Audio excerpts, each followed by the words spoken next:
একদিকে আমাদের মুরব্বির মুরব্বি হুজুর কেবলা আছেন, আর একদিকে আমার উস্তাদ বসে আছেন হযরত মাওলানা মুফতি ওসমান গনি সলিহি হাফিজাহুল্লাহ ওয়া রাআহ। হুজুরে আছেন, মুরব্বিরা বসে আছেন। আমি আসলে নার্ভাস, আমার জন্য খুব কঠিন হয়ে যাবে কথা বলা। তারপরও যতটুকু কথা বলা যায় আমি খুব সংক্ষিপ্ত করে বলার চেষ্টা করব ইনশাআল্লাহ। সকলেই বলেন, জীবনের সব ক্ষেত্রে প্রশংসা করব আমরা কার? মহাব্বতে বলেন না কার?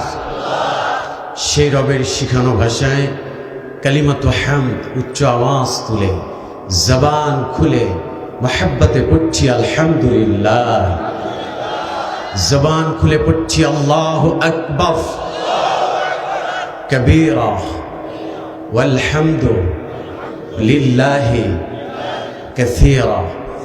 আলহামদুলিল্লাহ। আমাদের মাথার তাজ হুজুর কেবলা চলে এসছেন। আসলে যারা চিনে তারা মূল্য দেয় মানুষের, ঠিক কিনা? হুজুর কেবলা যে কত দামি মানুষ এটা আসলে যারা এই দরবারের সাথে কানেক্টেড আছে তারা জানে, ঠিক কিনা বলেন? ইযা তাজাররাদাতিন নুফুসিল কুদুসিয়াহ ইত্তাখাদাত ইলাল মালাইল আ'লা। ভিন্ন জায়গায় বলা হয়েছে মান কানা মুমিনান তাকিয়্যা কানা লিল্লাহি ওয়ালিয়্যা। সুবহানাল্লাহ বলেন। যারা আল্লাহর সাথে সম্পর্ক করে, যারা আল্লাহর সাথে সম্পর্ক তৈরি করে, তারা আর সাধারণ থাকে না, তারা অসাধারণ হয়ে যায়। তারা এমন রিচ লেভেলের ব্যক্তিত্ব তাদের হয়ে যায়, তারা তাকি বান্দা হয়ে যায়। তারা যখন দুনিয়ায় থাকে না, কবরে রাখলে ইদা তাজাররাদাতিন নুফুসিল কুদুসিয়া ইত্তাখাদাত ইলাল মালাইল আ'লা।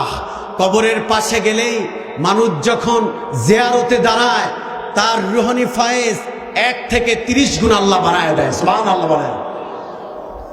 এজন্য ওলিদের জিয়ারত করার দরকার আছে না নাই? আল্লাহর ওলিদের সাথে সম্পর্ক করার দরকার আছে না নাই?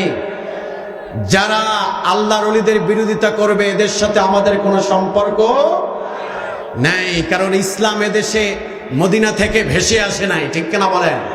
এদেশে ইসলাম এনেছেন হক্কানি রব্বানি পীর মাশায়েখরাই আমাদেরকে দিন দিয়েছেন, দিন শিখিয়েছেন, ঠিক কিনা বলেন?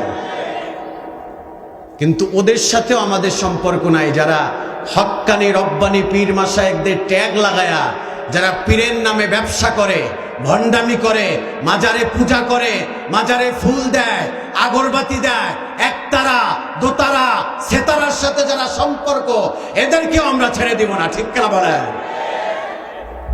এদের কারণেই আমাদের হক্কানি রব্বানি পীর মাশায়েখদের সম্মান মানুষ ভিন্নভাবে দেখছে, ঠিক কিনা বলেন? আমরা সতর্ক থাকবো, সোচ্চার থাকবো। যাই হোক,